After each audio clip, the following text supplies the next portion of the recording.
माँ कहाँ हो तुम? जल्दी आओ। मैंने कहा जल्दी आओ। मोहित अपनी 70 वर्षीय माँ सरस्वती जी को चिल्लाते हुए बोला।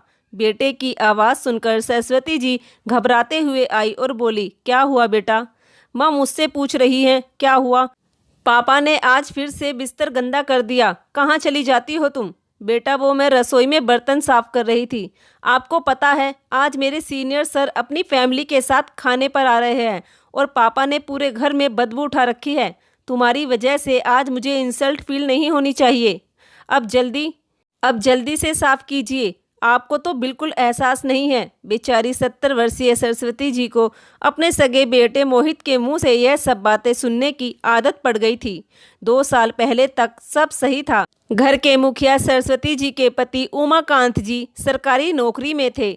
बड़ी धूमधाम से सेवानिवृत्ति का समारोह मना गया।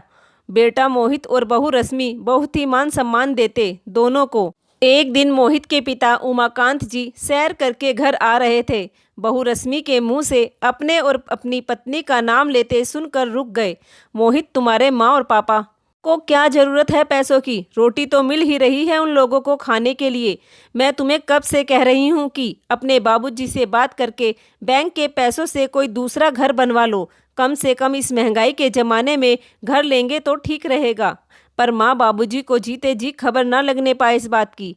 पर रश्मि, अगर बाबूजी पूछेंगे कि क्या कर रहा है तो इन इतने पैसों का, तो मैं क्या कहूँगा? अरे बेवकूफ़, बोल देना कि दुकान घाटे में चल रही है, उसी का माल भरवाना है। वैसे आइडिया तो अच्छा है रश्मि, इससे पापा को ज़्यादा शक भी नहीं होगा। दोनों बहू बेटा मन ही मन घर के सपने देख रहे थे। तभी एक दिन मोहित अपने बाबूजी से बोला, बाबूजी मुझे पैसों की ज़रूरत है, बहुत घाटे में जा रही है दुकान। मोहित झूठ बोल का रोने का नाटक करने लगा।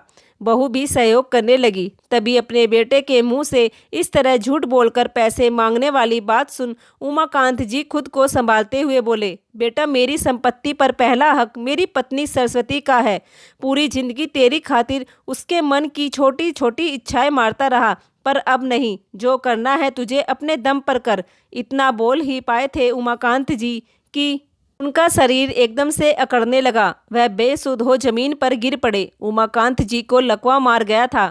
पति को ऐसी हालत में देखकर सरस्वती जी बिल्कुल टूट गई। अब उमाकांत जी पूरी तरह से बिस्तर पर आ चुके थे। न चला जाता ठीक से, न बोला जाता। बेटा बहू भी पूरे दिन सरस्वती जी को ही आवाज लगाते। अगर उमाकांत जी खांसते तो भी उमाकांत जी का हर छोटा बड़ा काम सब सरस्वती जी ही करती थी। हालांकि बुढ़ापा होने की वजह से उनसे इतना काम नहीं होता था। वो खुद भी बीपी और शुगर की मरीज थी, फिर भी अपना दर्द कभी ना दिखाती पति के सामने। पति की देखरेख के साथ साथ बहू उनसे घर के नौकरानी वाले काम भी करवाती थी। पति के बिस्तर पर आ जाते ही बेटे बहू ने माँ की जिंदगी बद से बदतर बना दी थी। जीना हराम कर दिया है आप लोगों ने। पूरे दिन घर में मरीजों वाला माहौल रहता है, दवाइयों की बदबू आती रहती है। घर नहीं अस्पताल हो गया है पूरा घर। बेटा उनकी दवाई भी समय पर नहीं लाकर देता था। कभी मन करा तो माँ के ही हाथ में दवाई के पैसे थमा देता और कहता, माँ मुझे टाइम नहीं है, अपने आप जाकर स्टोर से ले आना। उमाकांत जी बिस्तर पर पड़े पड़े ठीक से बोल नहीं पाते थे, लेकिन समझते सब थे। माँ जी घर का सारा काम पड़ा है और आप अभी भी टीवी चलाकर भजन सुन रही हैं। इसे जल्दी से बंद कीजिए और जाकर छत पर कपड़े फैला दीजिए। मैं कहाँ तक इस घर में लगी रहूँगी? तुम लोगों ने तो मेरी ज़िंदगी ही हराम बना दी है। ना मैं कहीं आने की, ना मैं कहीं जाने की। बहू की बात सुनकर सरस्वती जी बहुत दुखी होती, लेकिन वह कुछ ना कह पाती। जब घर में पति की चलती थी तब बात अलग थी, लेकिन अब तो घर के मालिक बेटा और बहू ही हो रहे हैं। हम तो सिर्फ घर के नौकर ही बनकर रह गए हैं। यही सोचते हुए सरस्वती जी की आंखों में आंसू भर आए। वह अपनी साड़ी के पल्लू से आंसुओं को पोंछते हुए ऊपर छत पर कपड़े सुखाने चली गई। तभी बेटे की तेज आवाज़ सुन सरस्वती जी सहम गई और जल्दी से सीढ़ियों से उतर हाँफते हुए आई। माँ यह सब क्या है? जाओ पहले जाकर बाबूजी को साफ करो। अभी करती हूँ बेटा साफ, बस थोड़ी देर लगेगी। कई बार सरस्वती जी ने कहा बहू काम वाली लगा लो, पर रश्मि कहती, क्या ज़रूरत है माँ जी, इतने पैसे कहाँ हैं? आपके पति की पेंशन में तो उनकी और आपकी दवाइयों का ही खर्चा निकल जाए वही बहुत है।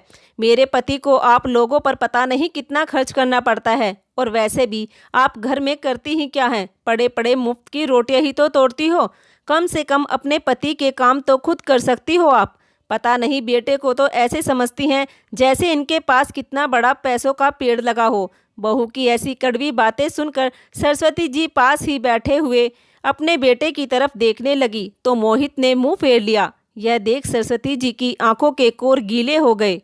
जब बेटे को ही कोई फिक्र नहीं तो किसी और से कैसा सिकवा। सरस्वती जी अपनी नम आंखों से बहू से बोली, बहू वह पति है मेरे, उनका काम और सेवा तो मैं जीवन भर करूंगी जब तक जिंदा हूँ, लेकिन तुम लोगों के घर का काम और सफाई नहीं होती मुझसे। बुढ़ापे का शरीर है मेरा, क्या क्या करूँ, इन्हें पल पल किसी न किसी चीज़ की ज़रूरत होती है। कहकर सरस्वती जी अपने कमरे में चली गई और जल्दी से सारा बिस्तर साफ किया। उमाकांत जी को साफ कर दूसरे कपड़े पहनाए। आज उमाकांत जी ने अपने हाथों को उठाने की कोशिश की और सरस्वती जी को बैठने को कहा। पति के शरीर में कुछ हलचल देखकर सरस्वती जी खुश हो गई। पता नहीं कितनी देर तक अपनी पत्नी को निहारते रहे। आंखों से आंसू भी लुढ़क गए। फिर चेहरे पर मुस्कान लिए कुछ आश्वासन सा दिया। शायद उन्हें कुछ बताना भी चाहते थे, लेकिन एकदम से उनकी सांसें तेज होने लगी। सरस्वती जी घबरा गई। जल्दी से बेटे बहू को आवाज़ लगाई। दोनों गुस्से में आग बबूला होते हुए सरस्वती जी पर चिल्लाने लगे, क्यों पूरे घर को सर पर उठा रखा है माँ? आपको पता है ना आज मेहमान आ रहे हैं। घर से तुझ पर बोझ बना एक मेहमान आज चला गया बेटा, हमेशा के लिए। सरस्वती जी जोर जोर से रोते हुए बेटे से बोली। सरस्वती जी अपने पति के ठंडे पड़ चुके हाथों को बार बार अपने हाथों से मल रही थी कि शायद यह उंगलियां हिलने लगे, यह गर्म हो जाए, इनमें जान आ जाए। पर क्या आज तक गया हुआ इंसान वापस आया है? बेटा बहू ने भी उमाकांत जी को छुआ। सच में बाबूजी तो चले गए, लेकिन पिता के जाने की बेटे और बहू के मुंह पर कोई शिकन तक न थी, क्योंकि वह तो उमाकांत जी को पहले से ही बोझ समझते थे और अब तो उनके जाने के बाद सब कुछ बेटे का ही है। यही सोचते हुए बेटे और बहू के चेहरे पर हल्की सी मुस्कुराहट आ रही थी। वहीं पति के मृत शरीर पर सर रख सरस्वती जी फूट फूट कर रो रही थी। 13 दिन बीत गए, 13वीं भी हो गई। सरस्वती जी अपने कमरे में बैठी उमाकांत जी की तस्वीर को निहार रही थी। उनकी आंखों से झरझर आंसू बह रहे थे। जैसे भी थे आप, मेरे आंखों के सामने रहते थे तो मेरे दिल को सुकून रहता था। कैसे रहूंगी तुम बिन? कौन है यहाँ अपना? बेटा जिसे माँ की जरूरत नहीं है, बहू जिसको मैं बोझ लगती हूँ। यही सोच सोच कर सरस्वती जी की आंखों में आंसू लगातार बहे जा रहे थे। तभी रश्मि की तेज आवाज़ सुनकर सरस्वती जी कमरे से बाहर आ गई। माँ जी, कितनी देर से आपको आवाज़ लगा रही हूँ, आप हो कि सुनने का नाम नहीं ले रही हो। जरा मेरी सहेलियाँ आई है, उनके लिए कुछ नाश्ता पानी की तैयारी कर लो। अभी पति की 13वीं भी ठीक से नहीं हुई थी कि बहू ने सरस्वती जी को काम पर लगा दिया। आज उनकी तबीयत भी कुछ ठीक नहीं थी। बहू आज तबीयत कुछ ठीक नहीं लग रही है, मैं रसोई में खड़ी नहीं हो पाऊंगी। क्यों, ऐसा क्या हो गया है आपकी तबीयत को? अच्छी खासी तो हो। अब अपने दर्द का बहू से क्या बताना जब कोई समझने वाला ही नहीं है। वह कुछ नहीं बोली और चुपचाप रसोई में जाकर नाश्ते की तैयारी करने लगी। रश्मि की सहेलियां भी आ चुकी थी। आज संडे का दिन था तो बेटा भी घर पर ही था। नाश्ता पानी कराने के बाद सरस्वती जी रसोई में ही बैठ गई, क्योंकि अब उनसे काम नहीं हो पा रहा था। उन्हें चक्कर भी आ रहे थे। तभी रश्मि ने मेज पर खाना लगाने को आवाज़ लगाई। शरीर में जान ना होते हुए भी सरस्वती जी हिम्मत करके मेज पर खाना लगाने लगी। चक्कर तो उन्हें पहले ही आ रहा था। जैसे ही खाना सर्व कर रही थी, थोड़ी सी सब्जी की तरी रश्मि के कपड़ों पर गिर गई। यह देखकर रश्मि को बहुत बुरा गुस्सा आ गया। बुढ़िया, यह क्या किया? मेरे सारे कपड़े खराब कर दिए। खाना सर्व करने की भी तमीज नहीं है तुम्हें? कहते हुए रश्मि ने अपनी सास को बहुत तेज धक्का दे दिया।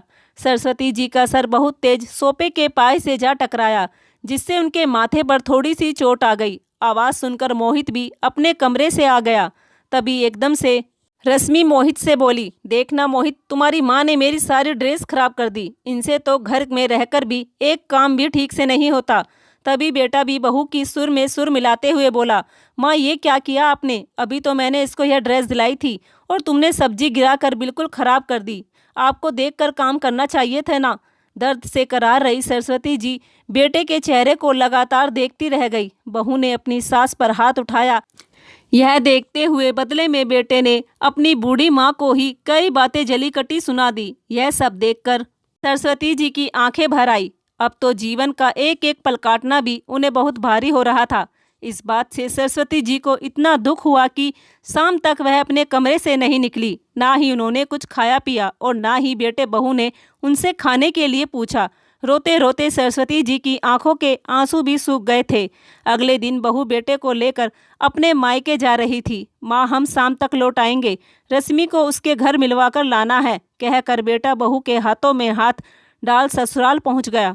उनके जाने के बाद सरस्वती जी घर में पोछा लगा रही थी, तभी डोरबेल बजी। दरवाज़ा खोला तो देखा उनके पति उमाकांत जी के मित्र कैलाश जी दरवाजे पर खड़े थे, जो कि पेशे से एक वकील भी थे। अरे भाई साहब, आप आइए, अंदर बैठिए। सरस्वती जी के हाथों में पोछा देख बोले, भाभी जी आप इस उम्र में यह सब काम। कहते हुए कैलाश जी बीच में ही रुक गए और बोले, बेटा बहू कहाँ है? भाई साहब, बेटे और बहू को अब मेरी ज़रूरत नहीं है, कहते हुए सरस्वती जी की आंखों में आंसू छलक आए। कैलाश जी को सभी बातें समझते देर न लगी और वह बोले, भाभी जी मैं आपको कुछ जरूरी कागजात आपको देने आया था। उमाकांत जी ने कुछ महीनों पहले एक वसीयत बनवाई थी। मैं कुछ समय से बाहर गया हुआ था, इसलिए आ नहीं पाया। कैलाश जी ने जब सरस्वती जी को वसीयत पढ़कर सुनाई तो सरस्वती जी की आंखों में आंसू का सैलाब आ गया। कुछ देर रुकने के बाद कैलाश जी चले गए। शाम को जब बेटा और बहू घर आए तो सरस्वती जी को अपने कमरे में लेटा हुआ देख रश्मि का पारा तेज हो गया। माँ जी, जब आपको पता था हम लोग शाम तक घर आ जाएंगे, फिर भी आपने खाने की तैयारी क्यों नहीं की? रश्मि उनसे तेज आवाज में चिल्लाते हुए बोली तो सरस्वती जी अपने बिस्तर से उठ एक जोरदार तमाचा खींचकर बहू के गाल पर रख दिया। थप्पड़ लगते ही रश्मि चिल्लाकर पड़ी, मोहित, इस बुढ़िया ने मुझ पर हाथ उठाया। अब मैं इसे एक पल भी इस घर में बर्दाश्त नहीं कर सकती। माँ, यह क्या बदतमीजी है आपकी? हिम्मत कैसे हुई मेरी पत्नी पर हाथ उठाने की? इतना कहते ही एक जोरदार थप्पड़ फिर से सरस्वती जी बेटे के गाल पर रखते हुए बोली, बेशरम, पत्नी को लगा तो तुझे दर्द हुआ, लेकिन तेरी माँ जिसने तुझे 9 महीने कोख में रखा, जब उस माँ पर तेरी पत्नी ने अपनी सहेलियों के सामने हाथ उठाया, मेरा अपमान किया, तब तेरे अंदर यह पीड़ा नहीं उठी जो आज उठी है? तूने तो हमेशा हमें अपने कंधों पर सिर्फ एक बोझ समझकर ढोया है। अब मेरी एक बात कान खोल कर सुन लो तुम दोनों, मैं तुम्हारी नौकरानी नहीं हूँ, इस घर की मालकिन हूँ। मेरे पति मुझे इतने सशक्त कर गए हैं कि अब मुझे ऐसी जिल्लत भरी जिंदगी जीने की जरूरत नहीं है। मेरे स्वर्गवासी पति उमाकांत जी यह मकान और प्रॉपर्टी सब अपनी धर्मपत्नी के नाम कर गए हैं और अब दुकान पर भी तुम्हारा कोई हक नहीं है। तुम दोनों क्या मुझे इस घर में बर्दाश्त नहीं करोगे? अब मैं ही तुम दोनों को इस घर में बर्दाश्त नहीं कर सकती। माँ, ये क्या बकवास कर रही हो आप? वही जो तूने सुना और अच्छे से सुनाई नहीं दिया है तो ये लो, पढ़ लो पेपर। माँ जी, इन सब से कुछ नहीं होने वाला, और वैसे भी आप कब तक जियोगी? आपके बाद तो सब कुछ हमारा ही होगा। रश्मि अपनी आंखों को मटकाते हुए बोली, है तुम्हारी सबसे बड़ी भूल है। मैं अपने जीते जी तो तुम दोनों को कुछ नहीं दूंगी, और रही मेरे मरने की बात तो उसके बाद यह घर एक अनाथालय में तब्दील हो जाएगा और प्रॉपर्टी जिसे मैं दान कर दूंगी, फिर चाहे उसमें मंदिर बने, गौशाला बने या फिर वृद्ध आश्रम, सब दान कर दूंगी, लेकिन तुम्हें कुछ नहीं दूंगी। इतना सुनते ही बेटे और बहू का सर चकरा गया। अब तो सब हाथ से निकल गया। यही सोचते हुए दोनों ने सरस्वती जी के पैर पकड़ लिए। माँ, ऐसा मत करो, हमारे बारे में तो सोचो, हम कहाँ जाएंगे? बेटा, बहुत बुरे बुरे दिन दिखाए हैं तुम दोनों ने मुझे इस घर में, लेकिन अब और नहीं। तेरे बाबूजी और मैंने कभी भी तुझे किसी चीज के लिए कमी नहीं रखी, ना ही प्यार में और ना ही पैसे में, लेकिन उसके बदले तूने हमें दर्द के सिवा कुछ नहीं दिया। कभी भी बेटे और बहू होने का फर्ज नहीं निभाया, कभी भी 2 मीठे शब्द नहीं बोले। माँ, अब हम ऐसा नहीं करेंगे, आपको बहुत प्यार देंगे, हमें माफ़ कर दो। नहीं बेटा, माफ़ तो मैं तुम दोनों को नहीं करूँगी और ना ही इस घर में रहने दूँगी। ना तो अब मुझे तुम्हारे प्यार की ज़रूरत है और ना ही साथ की। अब तुम दोनों जल्द से जल्द अपना कहीं और ठिकाना ढूंढ लो, क्योंकि अब इस घर में तुम दोनों के लिए कोई जगह नहीं है। मोहित और रश्मि ने सरस्वती जी के खूब हाथ पैर जोड़े, लेकिन सरस्वती जी ने उन दोनों को माफ़ नहीं किया और ना ही उस घर में रहने को जगह दी। आज विधवा माँ के इस कठोर फैसले ने बेटे और बहू के होश उड़ा दिए थे। अंत में दोनों को घर से जाना पड़ा। सरस्वती जी के कहे अनुसार उनकी मौत के बाद वह घर अनाथालय में तब्दील हो गया और उनकी दान की गई प्रॉपर्टी को 2 हिस्सों में बांट एक तरफ गौशाला और दूसरी तरफ मंदिर बनाया गया। दोस्तों, जो बेटे और बहू माँ बाप की सेवा नहीं कर सकते, बुढ़ापे में उनसे 2 मीठे शब्द नहीं बोल सकते, उनका सम्मान नहीं कर सकते, ऐसे बेटे बहू का माँ बाप की संपत्ति पर भी कोई अधिकार नहीं होना चाहिए। दोस्तों, इस कहानी में आप सबकी क्या राय है, प्लीज कमेंट करके जरूर बताना। धन्यवाद।